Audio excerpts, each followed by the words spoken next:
Tá vendo, pastor Léo? Isso é rápido.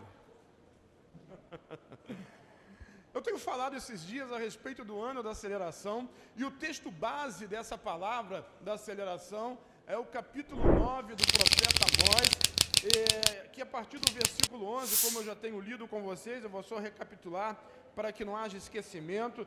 Amós, o Espírito Santo, através de Amós, diz assim: naquele dia levantarei a tenda caída de Davi, consertarei o que estava quebrado e restaurarei as suas brechas. Esse é o tempo em que Deus está restaurando as brechas do tabernáculo caído de Davi. Já expliquei para você, recapitulando o que eu falei as semanas passadas, já disse para você que o tabernáculo de Davi não é mais um templo feito de tijolos, de pedra, isso é coisa da religião antiga, não é mais aquele tabernáculo construído por Moisés no deserto, de madeira de acácia, revestido de ouro, e assim, com aquelas peles todas, cada uma com seu simbolismo. Não é mais, não é nem mesmo o templo de Jerusalém que será reconstruído antes da volta do Senhor Jesus. Também não é nem a tenda que Davi construiu, que era um véu, simplesmente uma tenda construída no meio da cidade de Jerusalém, onde o povo de Israel tinha acesso. A tenda que Deus está reconstruindo, que o Senhor está reconstruindo, é a tenda da morada do Espírito, que é o seu coração.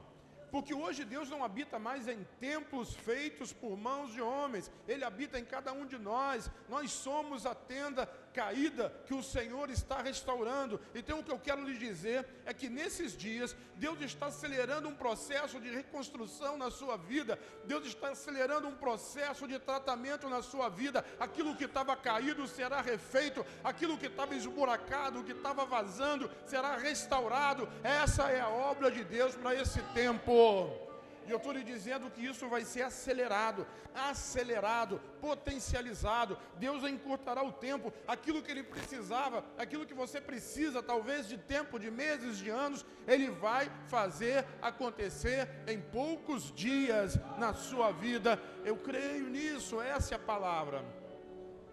Eu pedi que vocês assistissem, ouvissem uma pregação do pastor Luiz, eu dei o link no grupo. Quem ouviu sabe a importância da oração. Então, se você tem uma promessa na sua vida, o que você tem que fazer? Igual Jesus diz assim: vigiar e orar.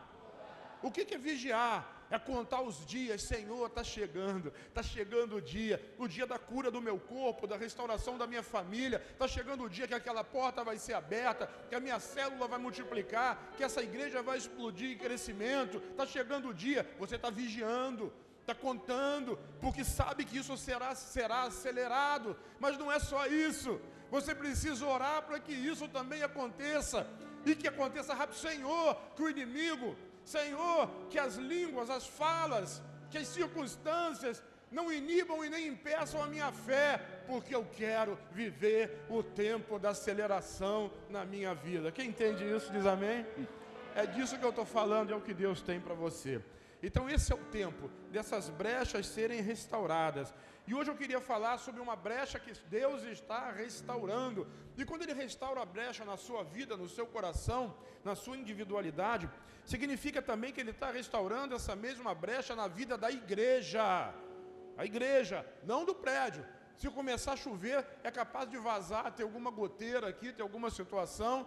Mas eu não estou falando desse tipo de brecha, eu estou falando das brechas que existem na igreja.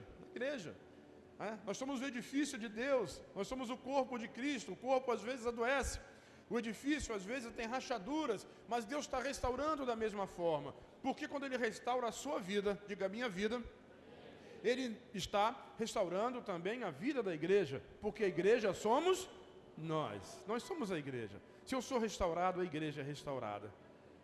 Se você está doente, enfermo, fraco na fé, existe uma brecha aí na igreja, que também precisa ser restaurada. E é disso que eu estou falando. O Senhor está restaurando cada uma dessas. Esse é o tempo. E nós precisamos estar prontos para isso, porque vai vir um grande avivamento da graça, do favor de Deus. Não se iluda, vai chegar a hora que nem 2 ou 3 cultos vão ser suficientes para a gente atender as pessoas. Por quê? Porque eu vou lhe dizer uma coisa, a promessa de Deus feita lá na época de José, quando José serviu a Benjamim, nós somos a geração de Benjamim. E ali o Espírito Santo falou com José e disse que essa promessa seria quíntupla, diga assim, 5 vezes mais. 5 vezes mais. Isso é o que Deus quer acelerar na sua vida. 5 vezes mais. Aonde abundou a sua necessidade, a sua crise e até o seu pecado, ali também abundará a graça do Senhor. O número 5 é o número da graça. 5 pães. Jesus multiplicou para 15 mil pessoas. Porque a graça de Deus, ela abunda aonde existe uma necessidade. Deus vai acelerar os processos. E você que crê, tem que crer, irmão, tem que vigiar. Está chegando, está chegando, está chegando, está chegando. E quando você recebe a promessa, você continua orando. Senhor, Senhor, está chegando. Daniel fez isso. Jeremias havia profetizado que o cativeiro de Jerusalém duraria 70 anos.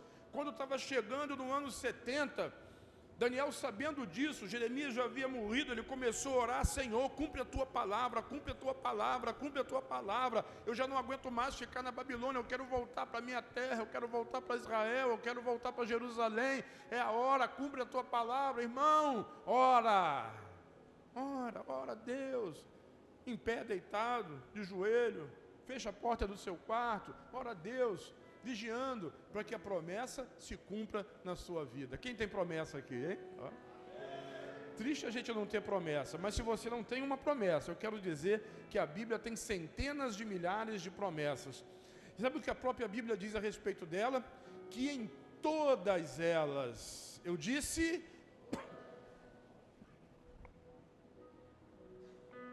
até engasguei. Em quantas promessas? Em todas elas, nós temos o amém de Cristo. Eu não sei se você sabe, mas no livro de Apocalipse, um dos nomes atribuídos a Jesus é amém. Ele é o amém.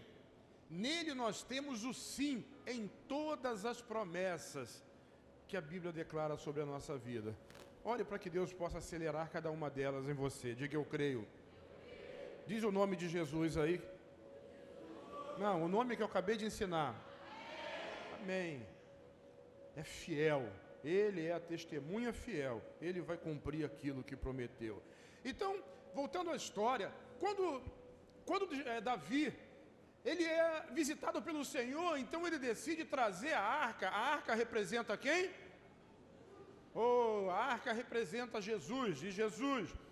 Quando ele resolve trazer a arca de volta para Jerusalém, a arca tinha ficado 20 anos afastada do seu lugar, e ninguém se preocupou com ela, mas agora Davi se ocupa disso e quer trazer a arca de volta, e ele vai na casa de Abinadab, e reúne ali o seu exército, e reúne ali os adoradores, e reúne ali o povo para transportar a arca de volta, e assim, seguindo o protocolo utilizado pelos filisteus, ele coloca a arca num carro de boi, você conhece a história, e assim Uzá é aquele responsável por carregar, por levar, por zelar pela arca no seu transporte. O nome Uzá é força, o significado do nome é força. Sabe, a arca de Deus, Jesus, o poder de Deus, ele não se manifesta na nossa força, ele não se manifesta na sua força, ele se manifesta na sua fé. Nós vivemos pela fé, o justo viverá da fé. A fé que manifesta o poder de Deus, porque sem fé, a própria Bíblia diz, é impossível agradar a Deus. Então, quando Davi vai fazer, ele vai usar o meio natural, que é o meio do carro de boi. E os bois tropeçam, e a arca, quando o boi tropeça, a carroça balança, a arca vai cair, e a força do homem vai tentar sustentar o poder de Deus. Deus não precisa da força do homem para sustentar a sua obra, Ele a sustenta. Mas o senhor acabou de pedir uma oferta para pagar o aluguel, a oferta saiu do meu dinheiro. Meu amigo, nenhum desses reais que você depositou aqui estariam aí, se não fosse pela boa mão de Deus te abençoando.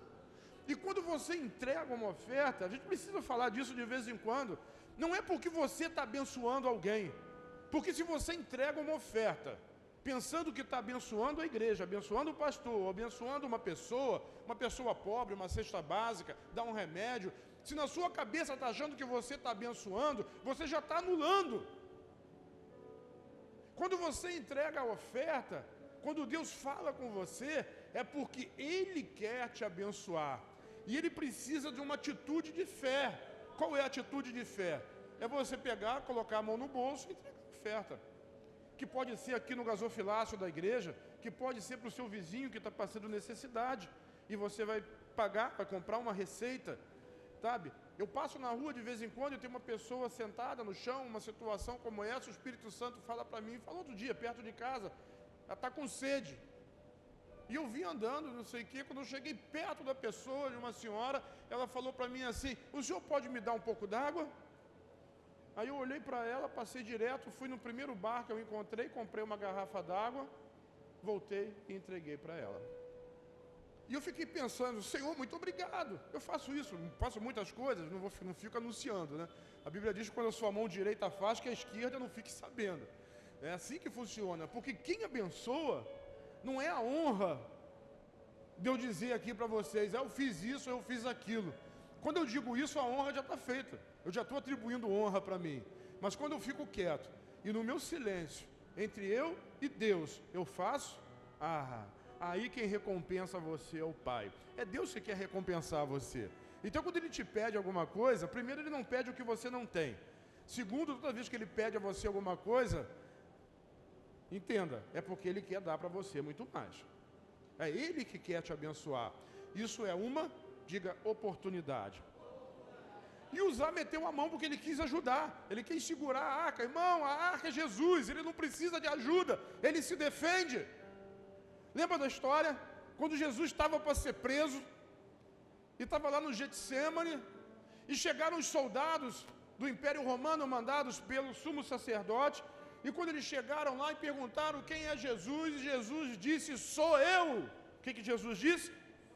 Você sabe que esse é o nome de Deus. Quando ele acabou de dizer, eu sou, todos aqueles soldados caíram no chão. Vai lá ler no Evangelho. Nenhum deles ficou em pé, caiu todo mundo. E eles levantaram de novo, Jesus, sou eu. Cai. Jesus não precisa de defesa. Ele não morreu porque foi morto. Ele morreu porque foi oferta. Ele se ofertou. Ninguém poderia tirar a sua vida. Ele mesmo a deu por amor de mim e por amor a você. E nós precisamos prezar isso. É por isso que a gente diz, eu sou justiça de Deus em Cristo Jesus. Você não pagou nada, mas não significa dizer que não custou caro. Não custou para você, mas para Ele custou. Então não é na sua força, diga, não é na minha força. Tem gente que quer o mérito, que quer o aplauso, que quer a glória. Não é nada disso. Jesus não divide glória com ninguém. Ele abençoa aqueles que creem. E nós somos aqueles que creem. Nós cremos. Diga, eu creio em nome do Senhor Jesus. Quando Uzá meteu a mão na arca, foi fulminado. Morreu imediatamente ali. E aquilo entristeceu muito Davi, porque ele se viu sem condição de trazer a arca de volta. Sabe, a experiência negativa do seu irmão, você não sabe o que está no coração do irmão. Às vezes você não sabe o que está no coração da sua esposa, do seu marido, sabe? E Deus trata com cada um de forma individual. Então, às vezes, a frustração do seu irmão não significa dizer que será a sua frustração. Deus te ama, diz, me ama. Eu não sei, com relação à pessoa que está do seu lado, ele precisa ter esse entendimento, que ele é amado, que ele é justo, que ele é redimido e que ele foi pago, por ele foi pago um alto preço. Mas isso é individual. Olha o texto, 2 Samuel, capítulo 6, versículos de 9 a 12, diz assim, e temeu Davi ao Senhor naquele dia e disse, como virá a mim a arca do Senhor? Olha que o temor, o medo de Davi não aproxima ele de Deus. Nós não precisamos ter medo de Deus, nós precisamos adorá-lo em reverência. Como virá a mim? E não quis Davi retirar para si a arca do Senhor, para a cidade de Davi, mas Davi a fez levar à casa de Obed-edom, o geteu. Então Davi escolheu alguém que morava ali por perto e disse: pega essa arca e leva para casa daquele cidadão. Como é que é o nome dele? Obed-edom. Como é o nome dele? Bota a arca na casa dele, leva para lá. Mas Obed-edom pediu a arca? Não, mas o rei mandou e ele recebeu. Então Davi não quis, voltando ao versículo 10, não quis Davi retirar para si a arca do Senhor, para a cidade de Davi, mas Davi a fez levar à casa de Obed-edom, o geteu. E ficou a arca do Senhor em casa de Obed-edom, o geteu, 3 meses, diga 3 meses. E abençoou o Senhor a Obed-edom e toda a sua casa. Então avisaram a Davi, dizendo: abençoou o Senhor a casa de Obed-edom e tudo quanto tem por amor da arca de Deus, pois foi Davi e trouxe a arca de Deus para cima da casa de Obed-edom, a cidade de Davi, com alegria. Interessante nesse texto, eu quero esmiuçar ele na medida do possível, dentro do tempo que nós temos hoje, que a Bíblia diz ali que Obed-edom, ele era geteu. Era o quê? Geteu. Em algumas versões, talvez seja a sua, o geteu diz que nasceu em Gade. Geteu é nascido em Gade. Gade era a capital dos filisteus. O que isso significa? Vamos voltar ao texto? 2 Samuel 6,10 diz assim: e não quis Davi retirar para si a arca do Senhor para a cidade de Davi, mas Davi a fez levar à casa de Obed-edom, o geteu. Ele era filisteu. Diga, Obed-edom é filisteu.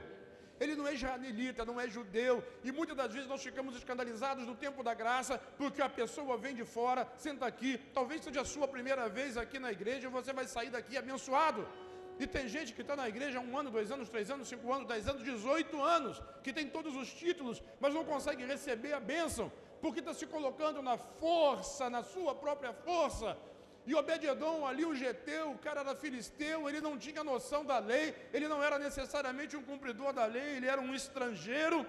E essa raiz de palavra, isso é maravilhoso estudar, porque a raiz da palavra geteu, no original, no hebraico, também dá a entender da palavra gentio. Diga gentio.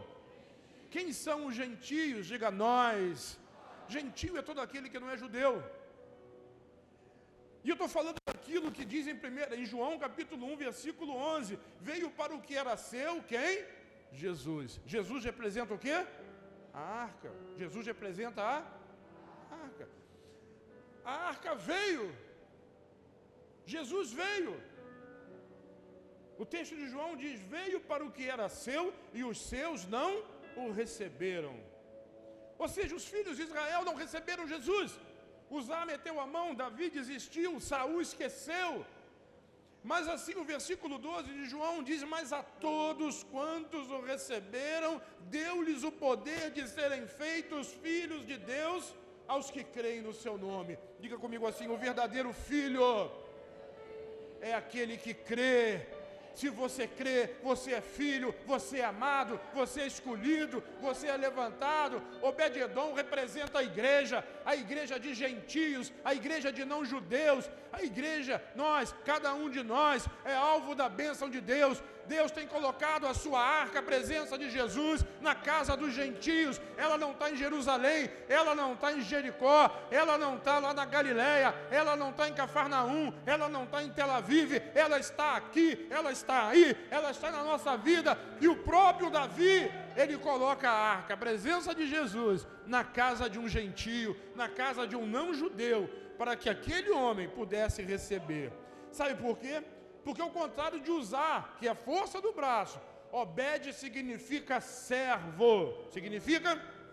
Servo. Ele não tinha forças em si mesmo. E a arca de Deus, a presença de Deus, ela inunda o coração, a vida e a família daqueles que não confiam na sua força, mas que confiam na força, no poder e na autoridade do Senhor. A arca de Deus está na sua casa, Jesus habita em você.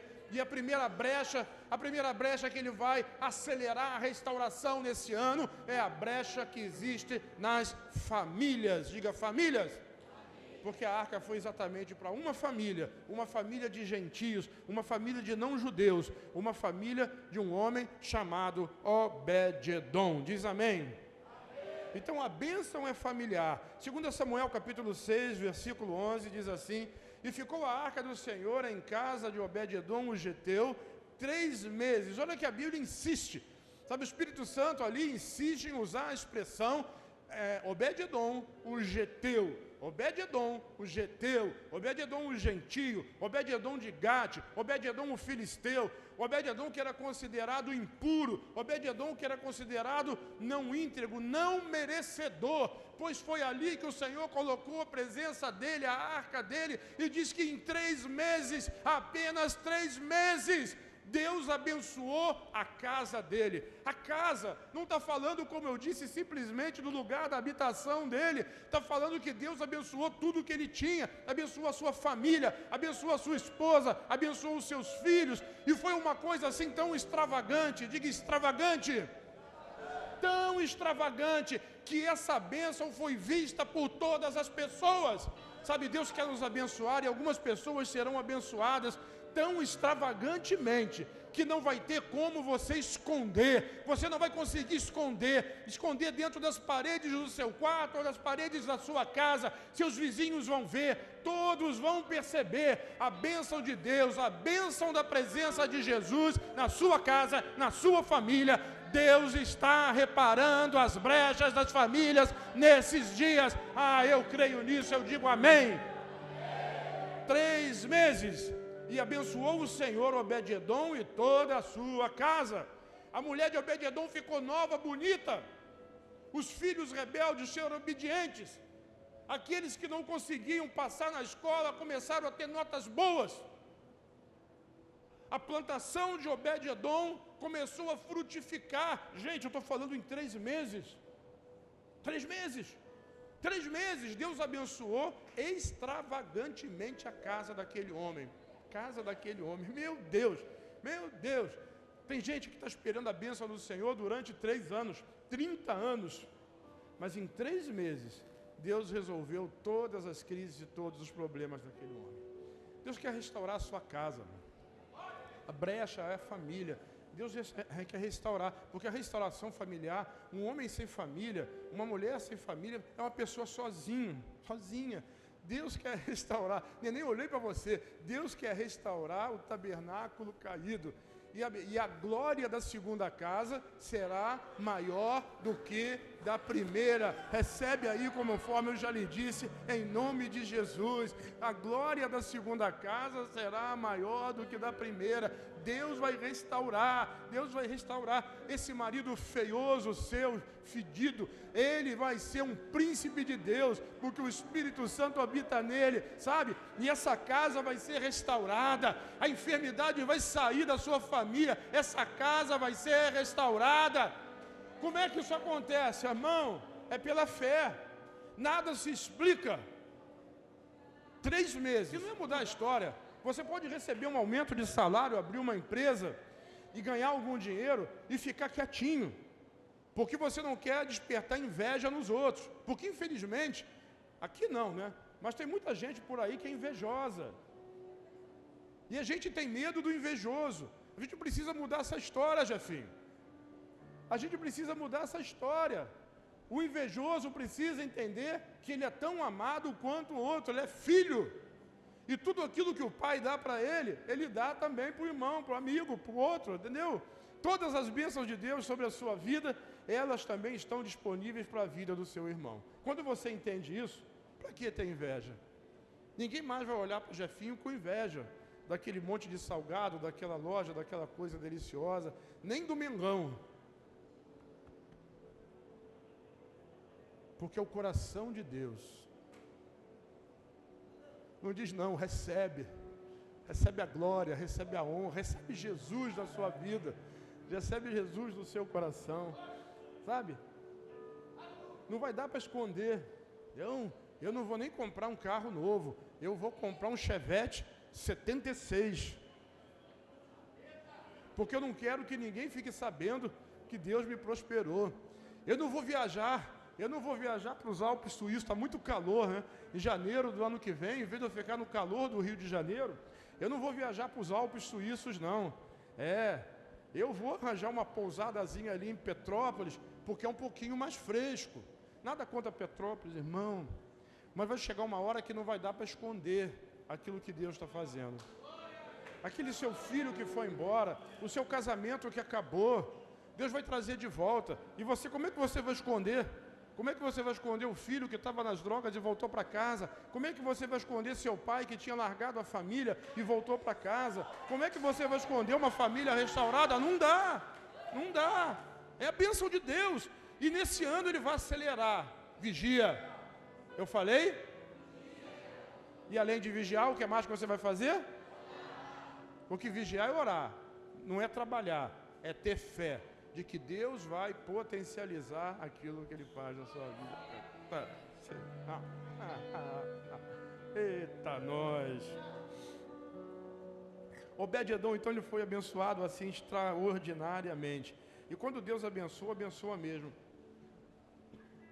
Alguns de vocês já ouviram falar de Flávio Joséfo. Ele é um historiador hebreu. Ele viveu na época da igreja, no começo da igreja.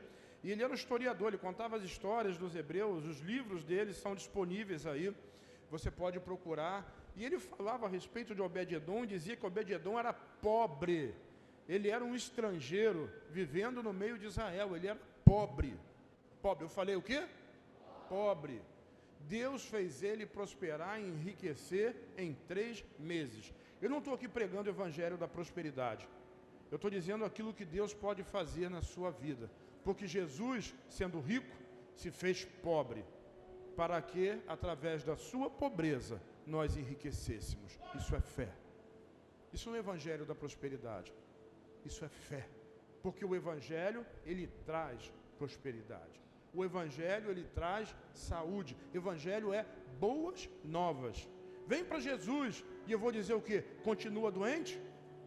Vem para Jesus. Jesus é a cura. Ele mesmo levou sobre si todas as nossas doenças e enfermidades.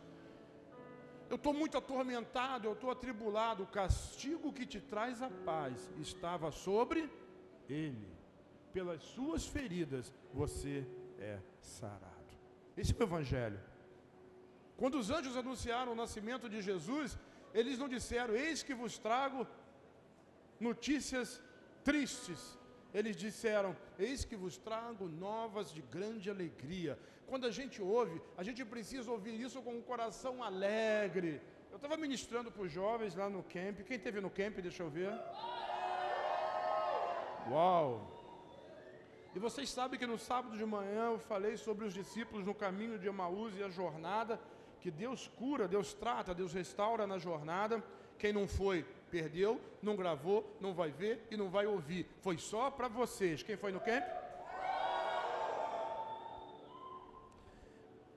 Só um pedacinho que fala comigo demais. Jesus, quando se aproxima deles, diz assim, por que vocês demoram tanto a entender? Custam a entender. Por que vocês têm tanta dificuldade de entender o que a palavra diz? Por que vocês criam tanto problema em acreditar nisso? Porque tudo aquilo que Deus, que Jesus fez por nós é conquistado pela fé. Tudo vem dele, tudo é por ele. E a nossa parte, diga, acreditar. Vira para quem está ao seu lado e pergunta, você crê? Foram 3 meses de uma bênção extraordinária sobre a casa e sobre a família. Qual o segredo? Pergunta para quem está do seu lado, qual o segredo? Diga assim, o segredo era a arca. A arca hoje representa quem? A arca representava Jesus. E eu vou lhe mostrar uma coisa, e não vou falar de casamento, mas serve. Efésios capítulo 5, versículos de 22 em diante, diz assim, vós mulheres sujeitai-vos aos vossos maridos como ao Senhor, porque o marido é a cabeça da mulher, como também Cristo é a cabeça da igreja, sendo ele próprio o Salvador do corpo. De sorte que assim como a igreja está sujeita a Cristo, assim também as mulheres em tudo sejam sujeitas a seus maridos. Paulo está falando de casamento ou está falando de igreja e de Jesus? Eu vou responder para você. Ele está usando uma analogia e comparando o casamento, mas ele está falando de Jesus e da igreja. Por quê? Porque quando a igreja entende que Jesus é o centro de todas as coisas, não é você, pastor, líder, não é você, Jean, grande cabeça pensante, líder do follow, não é você. Patrícia foi embora, você assumiu o lugar dela, não é você. E quando eu digo que não é ele, sabe, aquele bonezinho dele que cabe na cabeça dele, cabe na cabeça de qualquer um. Qualquer um. Qualquer um. Qualquer um. Então entenda que não é você. E quando ele diz, mulheres, sujeitai-vos aos seus maridos, como a igreja se sujeita a Cristo. Toda mulher, toda família que tem Cristo como centro, desculpa irmão, ou não desculpa, não sou eu que estou falando, é ele, essa é a verdade. Quando Cristo não é o centro, não há sujeição da esposa para com o marido. Por quê?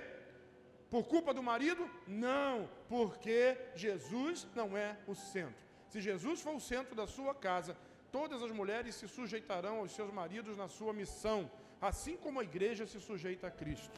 O problema é que a igreja também não se sujeita a Cristo. A igreja fala de Cristo, louva Jesus, ora em nome dele, mas quando tem uma determinada situação, fica pensando assim, eu não gosto de pensar nisso, Leão, eu não gosto de pensar dessa forma. Falei Leão porque você está aqui, tá? Não é pessoal, nem é pejorativo, não. Nós estamos precisando de dinheiro, vamos fazer o quê? Vamos fazer...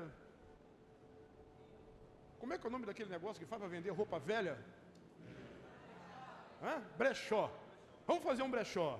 A gente está precisando de vamos fazer um brechó. Irmão, quero profetizar na sua vida que você nunca mais vai comprar roupa num brechó. Vai comprar na marca que você gosta, no modelo que você quer.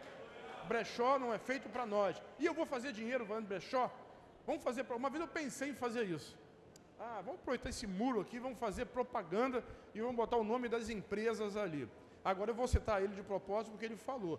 Ele disse assim, da minha não foi? Eu não sei se ele lembra disso. Ele falou, não, da minha não. A gente não precisa de subterfúgio humano. Isso é usar. E sabe como é que Davi chamou aquele lugar que Uzá meteu a mão na arca? Pérez Uzá. Sabe o que significa? Pérez é brecha. Ele abriu uma brecha em Uzá. Todas as vezes que a gente quer usar subterfúgios humanos para resolver problemas de Deus, abre uma brecha. Agora você começou a pensar, né? Quantas brechas pode estar aberta nessa tenda chamada... Qual o seu nome? E o texto continua. Olha lá. Vós, maridos, amai as vossas mulheres, como também Cristo amou a igreja. Qual o centro do amor? Diga Cristo. Mas não é o marido? Não. É Cristo. Um lar restaurado é o lar que tem Cristo. A casa de Obed-edom foi restaurada porque a arca estava lá. E você vai ver o texto daqui a pouco que diz assim: por causa da arca do Senhor, Deus abençoou a casa de Obed-edom. Por causa de Jesus na sua casa, Deus abençoou a sua família. Entende isso? Se você entende, creia. E se você crê, dá um aplauso a Jesus nessa noite, com toda a força. Dá um glória a Deus aí. Bate na mão desse irmão maravilhoso que está do seu lado aí e diz aí para ele assim: eu creio em nome de Jesus. Levanta a cabeça, vai me deixar no vácuo? Eu creio em nome de Jesus. Eu creio em nome de Jesus. Eu creio em nome de Jesus.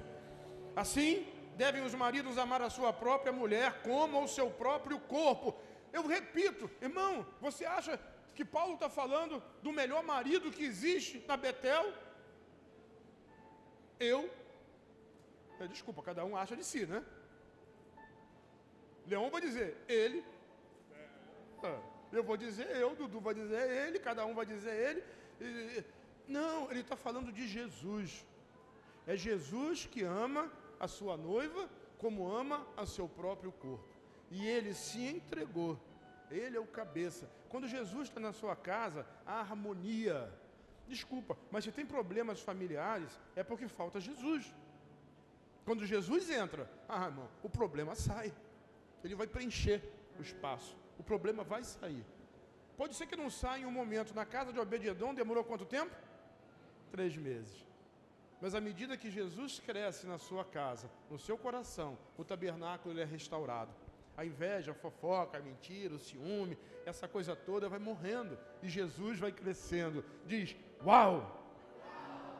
Jesus vai crescendo, rapaz, Jesus vai crescendo, a presença dele vai crescendo, a glória dele vai se manifestando, isso é algo maravilhoso e extraordinário. Vou contar para você um segredo. Quem quer saber um segredo? Todo mundo quer saber segredo, né? Sabe, a palavra Obed em hebraico é servo, mas isso eu já disse para você, não é um segredo. Mas e Edom? Se você é um estudioso da Bíblia, sabe, e se não é um estudioso da Bíblia, vai ficar sabendo. Edom significa vermelho. Significa? Vermelho. Vermelho. A Moná diria vermelho, com R bem puxado, vermelho. Obed, Edom, servo vermelho. É o nome dele, servo do vermelho. E quando a gente começa a estudar a etimologia da palavra, no hebraico, a raiz da palavra, Edom vem da mesma raiz de Dan, de Gadã. Não é o Daniel, que nos Estados Unidos chamavam ele de Dan. Aqui a gente chama ele de... Bom, cada um chama ele do jeito que chama, de pastor, eu chamo de Daniel, chamo de filho, o Tiago chama de irmão, e às vezes a gente chama de... Não vou dizer. Moná não gosta. E aquele negócio que ele contou para vocês lá no camp, quem foi no camp? O que acontece no camp fica no... Por favor, hein? Ah, meu Deus, esse é o Daniel. Dan é sangue. É o quê? Adão. Da terra, vermelho, do sangue, da carne. Obed-edom é servo do sangue, é servo do sangue. Isso é muito profético, sabe? Quem foi que livrou? Pensa, irmão, usa a cabeça. Seu cérebro veio. Não está pensando no hambúrguer que você vai comer daqui a pouco ou na pizza. Uzá morreu porque meteu a mão na arca. Mas a arca ficou na casa de um gentio e não aconteceu nada. Como não aconteceu nada? A família dele prosperou em 3 meses. Nada de ruim. Tudo de bom. Por quê? Que Deus abençoa um e não abençoou o outro? Essa é uma pergunta que se faz, né? Por que Deus abençoou Obed e não abençoou Uzá? Por que Deus abençoou o servo e não abençoou aquele que confiava na força do braço? Porque uns confiam, diz Davi, né, em carros, outros confiam em cavalos, mas nós faremos menção do nome do Senhor nosso Deus. E ele continua, uns encurvam-se e caem, mas nós nos levantamos e estamos de pé.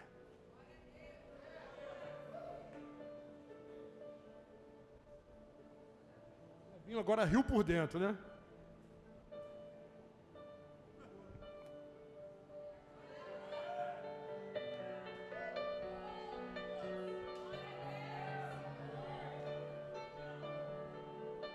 Nós nos levantamos e estamos de pé. Vai, Roninho, dá um abraço nele aí para ele não ficar triste. Dá um abraço de Jesus nesse homem de Deus. Glória a Deus pela vida dele, da sua casa, da sua família. Sabe, o que livrou Obed da maldição foi o sangue. Isso é profético, o nome dele representa servo do sangue, servo do sangue, servo do vermelho, e é o sangue que te libera, é o sangue que tapa as brechas, é o sangue que te cobre. Eu já expliquei para você o propiciatório. O propiciatório é a tampa da arca, é onde ficam os querubins, ficavam. Dentro da arca está o pecado do povo, o maná da rejeição. Esse pão horrível, mas o maná significava Jesus, simbolizava Jesus, foi rejeitado. Ele foi rejeitado pelos judeus. Lembra que eu li no primeiro lá, João capítulo 1, versículo 11? Veio para o que era seu e os seus não? Rejeitado. A vara da amendoeira, a de Arão, floresceu porque houve rebeldia. Então Deus pegou a rejeição, pegou a rebeldia. Deus pegou a lei que amaldiçoava e que evidenciava o pecado do povo, colocou dentro da arca e tapou com uma tampa de ouro que chamava-se propiciatório. E uma vez por ano o sacerdote, o sumo sacerdote entrava no Santo dos Santos e aspergia o sangue em cima da tampa da arca, porque quando Deus vê o sangue, Ele não vê o pecado. Quando Deus vê o sangue, Ele não vê a culpa. Quando Deus vê o sangue, Ele não pune. Quando Deus vê o sangue, Ele a abençoa. O que abençoa você é o poder do sangue de Jesus na sua vida. Diz amém e dá um aplauso a Ele.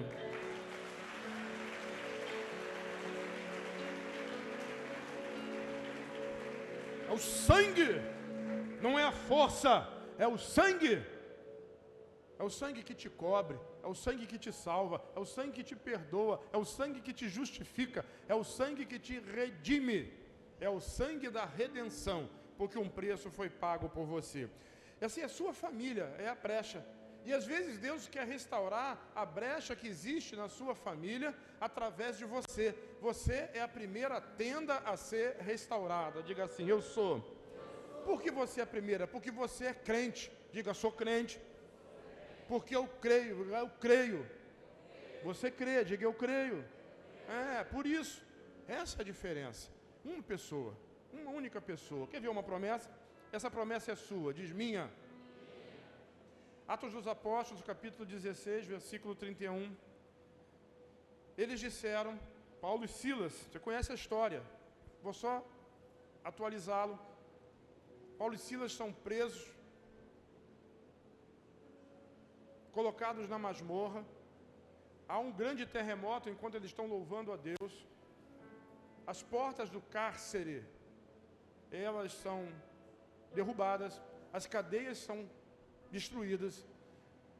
Paulo e Silas estão livres da prisão. E quando o carcereiro descobre que tudo isso aconteceu, ele pega a sua espada para se matar. Paulo lá de dentro diz assim, nenhum mal te faça, todos nós estamos aqui. O carcereiro pede luz para poder enxergar dentro do cárcere. E pergunta para Paulo e para Silas, o que eu posso fazer para ser salvo?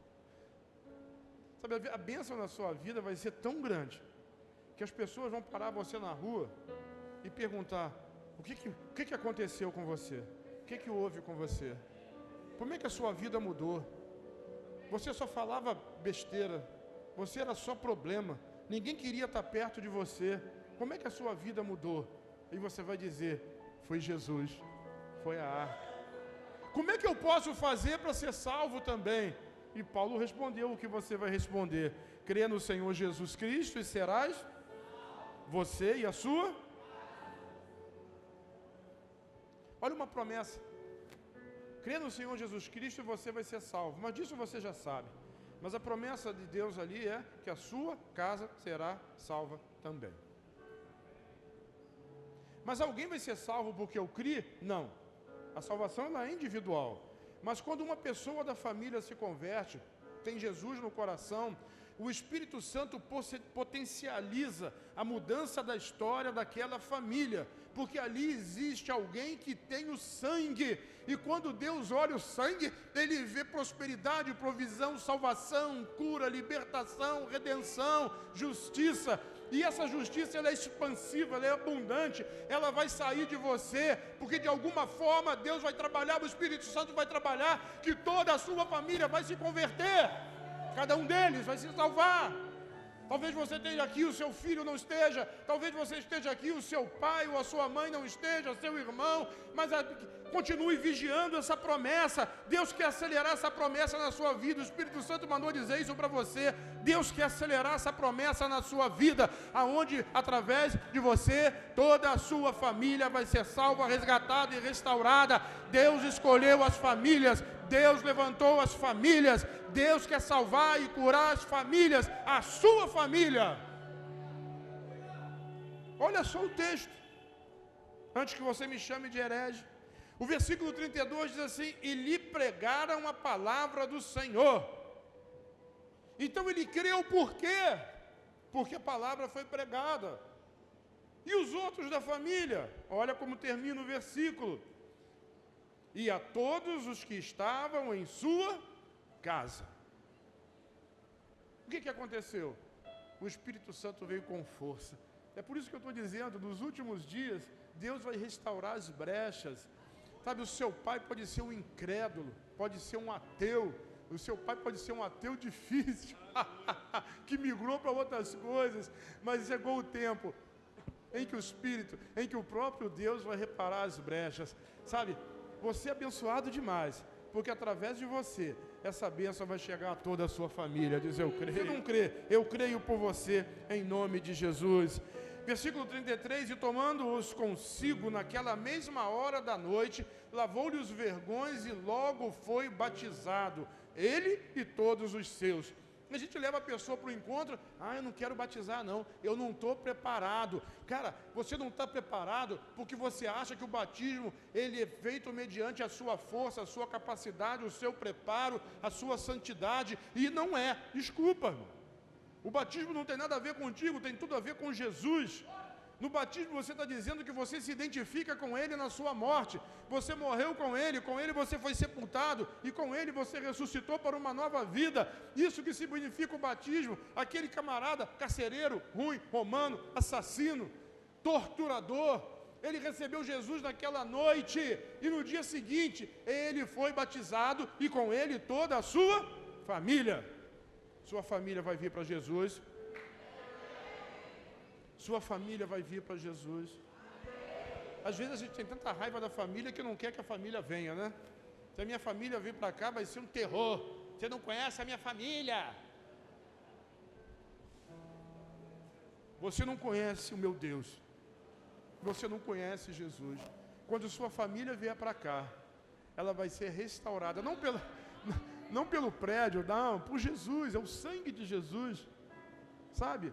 O pecador é salvo, o doente é curado, o endemoniado é liberto, o perturbado vira pacífico. Pacífico.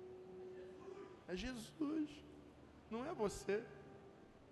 E você vai ter alegria na sua família, na vida da sua família. Deus vai fazer isso.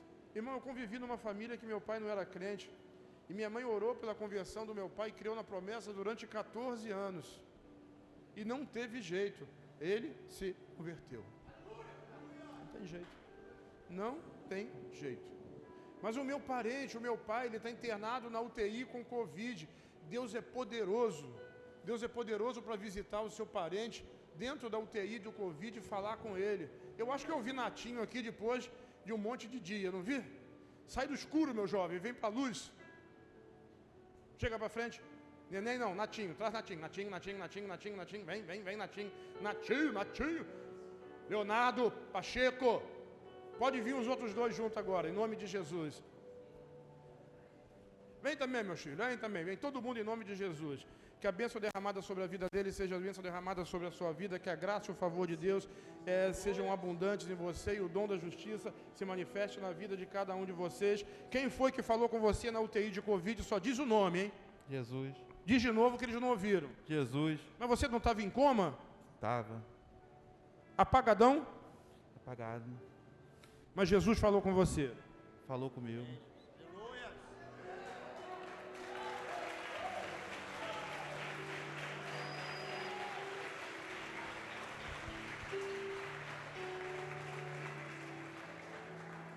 Eu tinha muito medo, porque eu perdi um avô que nunca manifestou Jesus em vida. Não era meu avô de sangue, né? Mas era de consideração. E ele nunca aceitou Jesus em vida, morreu com quase 90 anos. E eu tinha muita preocupação. E a última noite de vida dele, eu fui lá no Hospital Souza Aguiar, junto com uma irmã, com a Sônia, que trabalhava comigo, que é da Batista Memorial. E nós fomos visitá-lo, e ela falou para mim assim: Fernando, fala de Jesus para ele agora. Mas eu falei: ele está em coma, fala agora. Foi o Espírito Santo. E eu falei de Jesus para ele. E fui embora. No dia seguinte, recebi a notícia que ele tinha morrido. Quando eu entendi essa palavra, o Espírito Santo me consolou. Porque a minha família é salva no poder do sangue. Jesus fala com o morto, fala na UTI, fala com doido, fala com Alzheimer, fala com qualquer pessoa, sabe? Quando ele abre a boca, até o surdo ouve. Não tem jeito. Ah, glória a Deus. Deus quer salvar a sua família, diz amém. Todos eles foram batizados. Então, levantando a sua casa, lhe pôs a mesa, celebraram a ceia. Na crença da família, eles se alegraram. Sabe, a bênção de Deus é para todas as famílias. 2 Samuel capítulo 6, versículo 12, diz assim: então avisaram Davi, dizendo: abençoou o Senhor a casa de Obed-edom e tudo quanto ele tem. O texto já está aqui? Tá, né? Eu queria que você lesse um pedacinho comigo. Vamos lá, eu vou começar ali. Então, avisaram a Davi, dizendo: abençoou o Senhor a casa de Obed-edom e tudo o que ele tem. Vamos repetir juntos agora essa frase? Por amor. Vamos repetir de novo? Vamos fazer um jogral aqui. Esse lado aqui vai repetir comigo assim. Então, avisaram a Davi, dizendo: abençoou o Senhor a casa de Obed-edom e tudo quanto ele tem. Deixa eu facilitar a sua vida. Eu vou tirar a primeira frase e você vai ler a partir dos 2 pontos. O de cima e o de baixo. Não vou fazer a piadinha. Que vontade. Não vou fazer. Então vamos juntos aqui. Abençoou.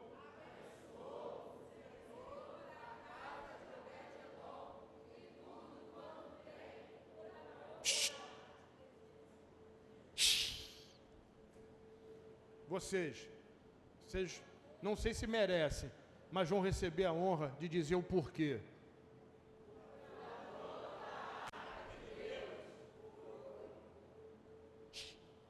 Fala demais. Vamos lá? O jogral. Vocês, leiam a parte de vocês.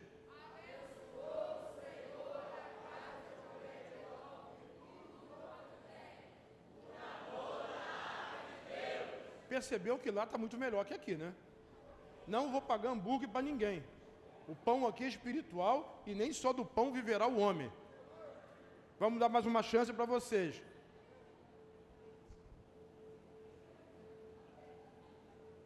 Tem uns que estão de máscara para esconder e outros fazem uma cara que não dá para esconder. Mas vamos lá.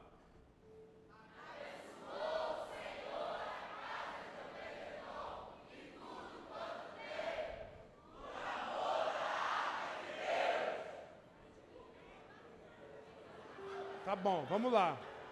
Vamos inverter agora? Vocês começam, vamos lá?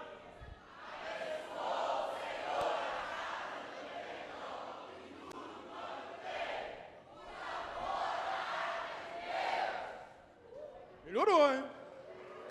É porque a arca de Deus e a presença de Jesus faz diferença na vida de qualquer pessoa. O Senhor abençoa a família. Não é porque você é bonitão. Deus não abençoa a minha casa porque eu sou bonitão e a minha mulher me ama. Deus abençoa a minha família porque Jesus habita lá. Ele é o centro do negócio. E assim, quem conhece a pastora sabe que submissão não é uma palavra que conste no seu vocabulário. Mas,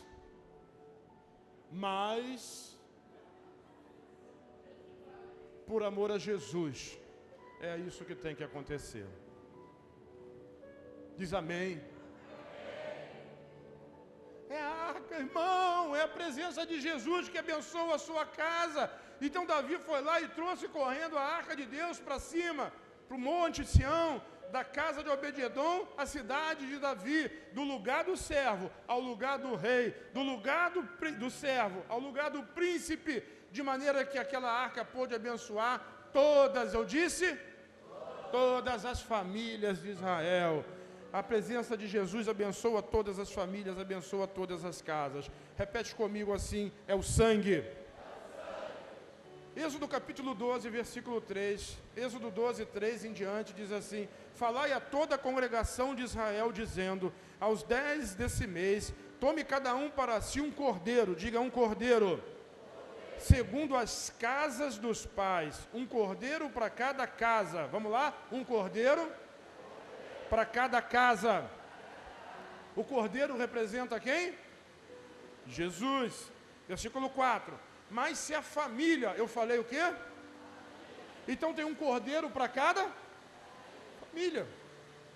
Um cordeiro para cada família. O que significa? Diga, Jesus é suficiente para salvar a minha família. Cordeiro para cada família. Mas se a família for pequena para um cordeiro, observe, a família pode ser pequena, mas o cordeiro nunca será pequeno. Pequena é a família. Se uma família for pequena, o que faz? Junta duas famílias. Mas o cordeiro é suficiente. Vamos repetir? O cordeiro é suficiente. Então vamos lá. E tomarão do sangue, tomarão do quê? E poluão em ambas as ombreiras e na vega da porta. Jefinho, você já está treinado. Vai lá, pega o sangue. Coloca lá em cima na ombreira. Agora coloca na vega das portas, nos batentes das portas. E esse símbolo que foi feito é a cruz de Cristo. E tomarão do sangue poluão em ambas as ombreiras, um lado e do outro, e na verga da porta lá em cima, nas casas em que comerem do cordeiro. Irmão, preste atenção, entenda, como eu falei no começo do texto de Lucas 24, e creia, lá fora tem trevas, o mundo não vai melhorar. É doença, é pandemia, é pobreza, é dificuldade, é chuva levando casa. Mas o que eu quero dizer é que você tem que vigiar e orar e colocar a sua casa debaixo da cobertura do sangue. Porque quando a coisa ruim vem, o que protege você é o sangue. O que protegeu Obed-Edom foi o sangue. Que é a maior das casas, a maior das fortalezas. Você pode ter o maior de todos os palácios. Isso não vai lhe dar segurança. O que dá segurança para você continuar vivendo é o sangue do Cordeiro. Diz assim, eu estou entendendo. Então tomarão do sangue e poluão em ambas as ombreiras e na verga da porta das casas em que comerem. E aquele sangue vos será por sinal, diga sinal, nas casas.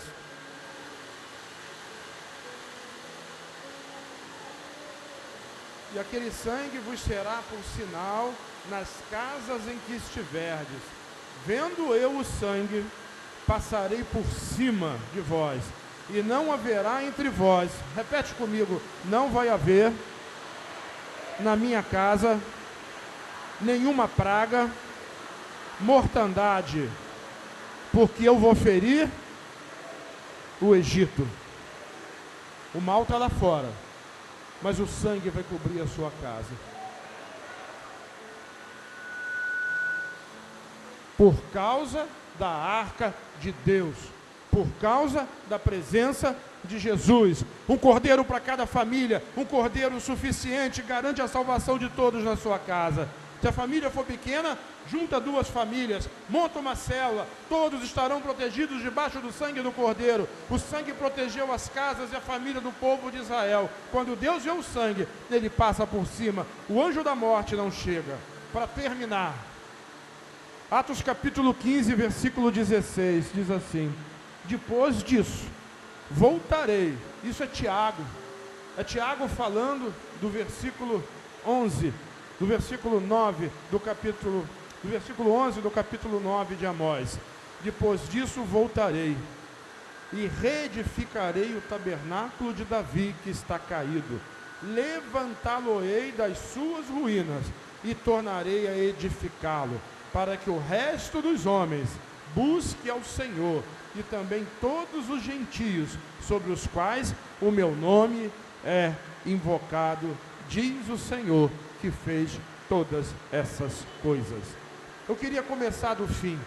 Quem foi que fez todas essas coisas? Diga, o Senhor. Repete, o Senhor. Que coisas? Restaurarei e levantarei o tabernáculo que está em ruínas, e tornarei a edificá-lo. Olha para mim, o pessoal vai se arranjar ali. e diz assim: para que o resto dos homens... Eu estou dizendo que todas as pessoas vão ver o seu tabernáculo restaurado, reconstruído. Isso vai ser notório para todos os homens, para todos os olhos. Todos verão, todos compreenderão. E o que vai acontecer? Todos os gentios sobre os quais o meu nome é invocado, eles virão a Cristo através da bênção que vai ser derramada sobre a sua vida. Diga: eu creio! Aqueles que creem, ficam de pé comigo agora em nome do Senhor Jesus.